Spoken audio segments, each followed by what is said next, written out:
ప్రేక్షకులందరూ నమస్కారం. ఈరోజు మన స్టూడియోలో ప్రముఖ ఆధ్యాత్మికవేత్త, జ్యోతిష్య వాస్తు పండితులు, లలితాదేవి ఉపాసకులు బ్రహ్మశ్రీ నానాజీ పట్నాయక్ గారు ఉన్నారు. గురుగారితో మాట్లాడదాం. నమస్కారం. శ్రీమాత్రే నమః. గురుగారు, జూన్ మాసంలో మిథున్ రాశి వారికి ఓవరాల్గా ఈ నెలంతా ఆర్థికంగా, ఆరోగ్యంగా అన్ని విధాలుగా ఏ విధంగా ఉండబోతుంది, ఎలాంటి జాగ్రత్తలు, పరిహారాలు పాటించాలి గురుగారు? చక్కటి ఇదండి. ఎలాంటి మిథున లగ్నం ఆరు మిథున రాశి నడిచే వికీపీడియా అంటూ ఉంటాయి ఇప్పుడు నేను. ఎందుకంటే చాలా తెలివితేటలు ఉండే లగ్నం అండి ఇది. బుధుడు అధిపతి. వీళ్ళు ఒక ప్లాన్ వేసారంటే అసలు వీళ్ళ మైండ్ ఎలా ఉంటుందంటే ప్రపంచాన్ని ఏలేసేంత మైండ్ ఉంటుంది మిథున లగ్నం వారికి. ఓకే. బుధుడు ఎవరికైనా పంచమంలో ఉన్న, పంచమం బాగున్నా కూడా వాళ్ళ పరిస్థితి ఇలాగే ఉంటుంది. 5th house is intelligent. అందులో పర్టికులర్గా లగ్నాధిపతి బుధుడు అయినప్పుడు బుధుడు తెలివితేటలకు కారకుడు కాబట్టి చాలా పెద్ద ప్లాన్లు వేస్తారు వీళ్ళు. ఎంత ప్లాన్ వేస్తారంటే మనం పట్టుకోలేము మనం మిథున లగ్నం వాళ్ళు. ఆ ప్లానింగ్ని అంత ప్లాన్ ఉంటుంది. అయితే వీళ్ళకి గురువు లగ్నంలోకి వచ్చి కూర్చున్నాడు ఇప్పుడు. గురువు ఒక రకంగా చెప్పాలంటే బాధకుడు, సహజ శుభగ్రహం. గురువు బాధకుడు అయినప్పుడు మీరు ఏ లగ్నమైనా తీసుకోండి, అంటే డ్యూయల్ సైన్ లగ్నాసు మిథునము, కన్య, ధనస్సు, మీన ఈ లగ్నాల్లో పుట్టిన వాళ్ళకి వివాహ జీవితం అనే విషయం కొంత బాధాకరంగా ఉంటుంది చేసుకునేటప్పుడు కానీ చేసుకున్న తర్వాత కానీ. జనరల్ ఇది వాళ్ళకి ఎవరికైనా 7th హౌస్ బాగుంటే చెప్పలేం, కానీ అదర్వైజ్ అది కొంత పెయిన్ఫుల్. వీళ్ళకి ఇప్పుడు ఏమైపోతుందంటే లగ్నంలో ఎప్పుడైతే గురువు వచ్చి కూర్చున్నాడో, ఈయన 7th and 10th లాడు ఉభయ కేంద్రాధిపతి, కేంద్రాధిపత్య దోషం అంటారు. దీనివల్ల వద్దనుకున్నా సరే తప్పనిసరి వివాహ సంబంధాలు, అంటే వీళ్ళు వద్దనుకున్నా సరే రావడం, ఆ స్ట్రెస్ పెరగడం, అన్ఎక్స్పెక్టెడ్ రావడం. అలాగే ఉద్యోగ విషయంలో కూడా ఓవర్ వర్క్ ఉండడం వీరికి. ఎందుకంటే గురువు దశమాధిపతి కదా, ఇవి వీళ్ళు ఎక్కువగా ఫేస్ చేస్తుంటారు. అందులోని వీళ్ళకి ఒక 2 నెలల నుంచి 2లో కూర్చున్నాడు ధనస్థానంలో. కుటుంబ సభ్యుల్లో ముఖ్యంగా యువకులతోనూ, యంగ్స్టర్స్తో కొంత గొడవలు, ఘర్షణలు జరుగుతూ ఉంటాయి.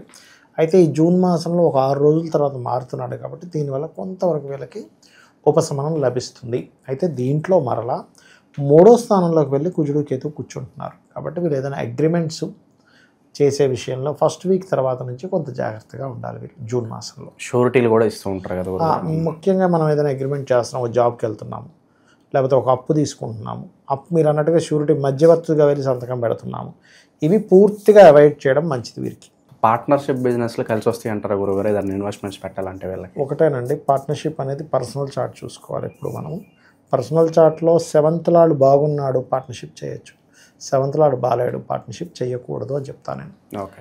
ఇక్కడ ఏంటంటే పార్ట్నర్షిప్ చేయడం ఒక ఎత్తు అయితే మీరు ఏ బిజినెస్లో పార్ట్నర్షిప్కి వెళ్తున్నారు ఈజ్ మోస్ట్ ఇంపార్టెంట్. ఆ బిజినెస్ మీకు పనికి రాదు, మీరు ఎవరితో పార్ట్నర్షిప్ వెళ్ళినా వేస్ట్ అండి.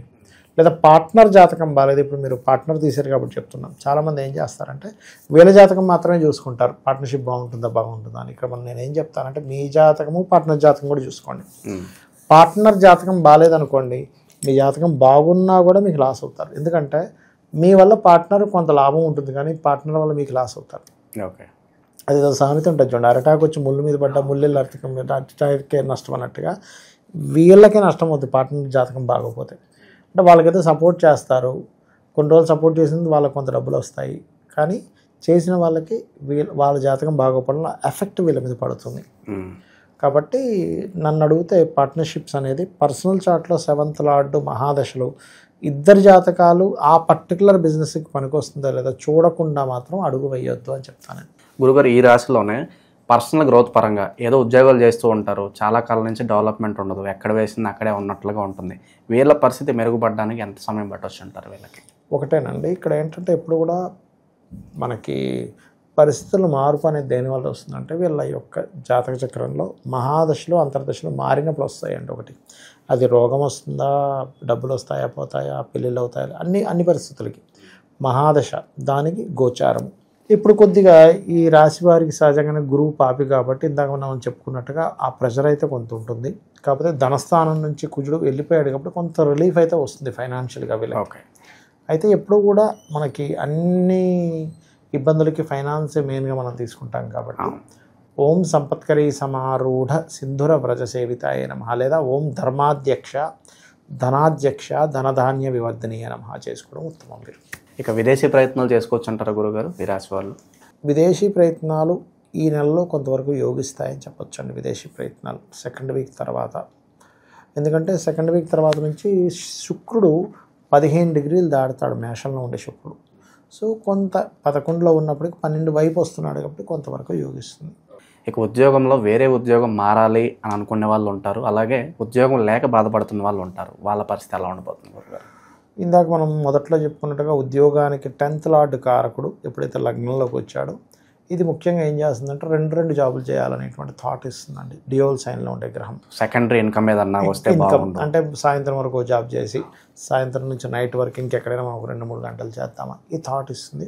అలా చేస్తారు కూడా. ఎందుకంటే ఉద్యోగ స్థానంలో శని ఉన్నాడు. ఫస్ట్ ఆఫ్ ఆల్ 10th హౌస్లో ఆ శని యొక్క ఎనర్జీస్తో గురువు రాశిలో కూర్చున్నాడు. సో ఇది డ్యూయల్ కాంబినేషన్ అంటారు. రెండు ఉద్యోగాలు చేయడం, ఉద్యోగ అవకాశాలు రావడం కూడా వస్తాయి. కాకపోతే వీళ్ళు ఉద్యోగంలో ఎక్కువ శ్రమ కూడా ఉంటుంది. దాన్ని వీళ్ళు కొంచెం ఓపికగా ముందుకు తీసుకెళ్తూ ఉండాలి. ప్రేమ వివాహాలు ఎవరైతే చేసుకోవాలనుకుంటున్నారో ఒక అడుగు ముందు పడే అవకాశం అని కనిపిస్తుంది గురుగారు ఏమన్నా? ప్రేమ వివాహాలకి ఇక్కడ కొంతవరకు అనుకూలత ఉంది అని చెప్పుకోవాలి. ఎందుకంటే ప్రేమ స్థానానికి కారక స్థానం మనం పంచమ స్థానంగా తీసుకుంటాం. సో పంచమ స్థానాన్ని పంచమాధిపతి శుక్రుడే చూసుకుంటున్నాడు. ఇది కొంతవరకు వివాహం ఒక ఎత్తు అయితే పరిచయాల వరకు తీసుకెళ్తాడు. కొత్త పరిచయాలు అవడం, లవ్ అఫైర్ ఏర్పడడం, దీనికి తీసుకెళ్తుంటాడు ఇక్కడ శుక్రుడు. అలాగే సప్తమాధిపతి గురువు ఎప్పుడైతే మనకి లగ్నంలో కూర్చున్నాడో ఇది పర్టికులర్గా ఏంటంటే ప్రేమ వ్యవహారాలు, ప్రేమ వివాహాలకు కూడా అనుకూలత ఇస్తుంది. ఇది చెప్పాలంటే బికాజ్ ఆఫ్ శుక్రుడు వీక్షణ వల్ల. శనికి సంబంధించిన ప్రభావం ఏదన్నా ఈ రాశి వాళ్ళ మీద చూపిస్తున్న గురుగారు? ఒకవేళ చూపిస్తే కనుక ఎలాంటి పరిహారాలు చేసుకోవాలి? దశమ స్థానంలో ఉండే శని ఎప్పుడు కూడా కార్మిక, కర్షక అండ్ శ్రమనివ్వడానికే ఉంటుంది, కానీ జాబులు పోగొట్టడానికి అయితే ఇబ్బంది ఉండదు. అయితే ఇక్కడ ఏంటంటే అంటే ఈ నెలలో పర్టికులర్గా చూసుకుంటే అయితే వీళ్ళు 3వ స్థానంలో కుజుడు కేతు ఉన్నాడు కాబట్టి ఇంటర్వ్యూస్కి వెళ్ళేటప్పుడు కొంచెం ప్రిపేర్ అయ్యి వెళ్ళాలి. ఏమైపోతుందంటే అక్కడ దాకా వెళ్ళాక కుజకేతువులు 3లో ఉన్నప్పుడు ఏమవుతుందంటే కమ్యూనికేషన్ ప్లేస్లో ఉన్నారు.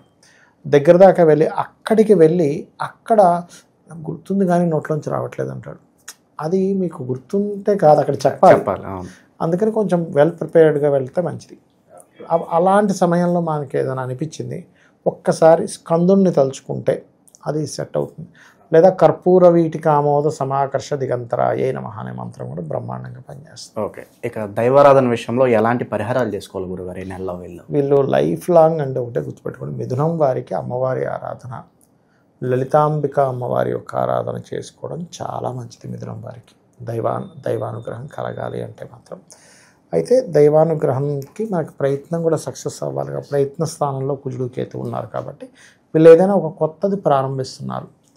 నవగ్రహాల్లో కుజకేతు గ్రహాల దగ్గర దీపారాధన చేసి ఒక 9 ప్రదక్షిణాలు చేసుకొని అదే ఆలయంలో ఉన్నటువంటి స్వామివారికి అమ్మవారికి వెళ్ళి అక్కడ కూర్చొని ఒక 3 ప్రదక్షిణాలు కూర్చొని ప్రయత్నం నేను చేస్తున్నాను కానీ నడిపించేది అంత నీవే అమ్మా అని చెప్పని అలా కనుక వెళ్ళినట్లయితే వీళ్ళకుండే ఆటంకాలు తగ్గుతాయి.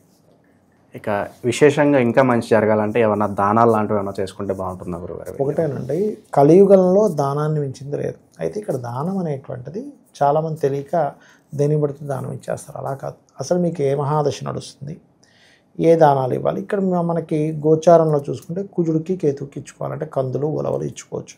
అలా కాకుండా వీళ్ళు ఏదైతే ఇప్పుడు ఉద్యోగం రావట్లేదు వాళ్ళకేదో 9వ అధిపతి మహాదశ నడవడము, గోచారం అనుకూలించకపోవడము జరిగింది అనుకోండి, అప్పుడు ఆ మహాదశ నాదుడు నిజంగానే ఉద్యోగాన్ని ఆపుతున్నాడో చెక్ చేసుకోవాలి.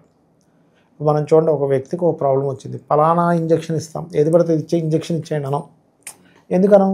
పలానా వ్యక్తికి ఏదో బ్లాకేజ్ అయింది, ఆ బ్లాకేజ్ క్లియర్ అవ్వడానికి ఇది ఇవ్వండి, లేకపోతే ఈ ట్యాబ్లెట్ ఇవ్వండి, అతనికి ఏదో హార్ట్ రిలేటెడ్ బాగాలేదు దానికి ఇది ఇవ్వండి అంటున్నాం.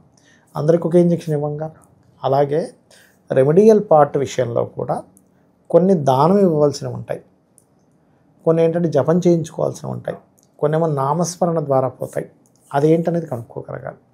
ఏ గ్రహానికి ఇవ్వాలి దానం అంటే మీకు ఈ పర్టికులర్ అంశం జరిగేటప్పుడు ఇది ఏ ప్లానెట్ వల్ల ఇన్ఫ్లుయెన్స్ అవుతుంది. ఈ ప్లానెట్స్ ఏమి మనకు శత్రువులే మనల్ని కావాలని పీడించడం కాదు, మన కర్మే ఈ రూపంలో మనం తెచ్చుకున్నాం.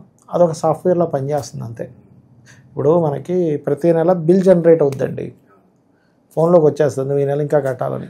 ఆ సాఫ్ట్వేరే మనకు శత్రువు కాదు, మనం బిల్లు వాడాం ఫోను, అది కట్టమని ఒక సాఫ్ట్వేర్ క్రియేట్ చేశాడు కంపెనీ వాడు. అలాగే ఈ గ్రహాలనే సాఫ్ట్వేర్ని భగవంతుడు క్రియేట్ చేసి వదిలేశాడు. అది పర్యాసనాలు మనం ఖచ్చితంగా ఫేస్ చేయాలంటే. ఓకే. ఓవరాల్గా ఈ రాశి వాళ్ళందరికీ కూడా ఏ విధంగా ఉంటుంది, ఎలాంటి రెమెడీస్ చేసుకోవాలి చాలా బాగా వివరించారు గురుగారు. ధన్యవాదాలు గురుగారు. శ్రీమాత్రే నమః.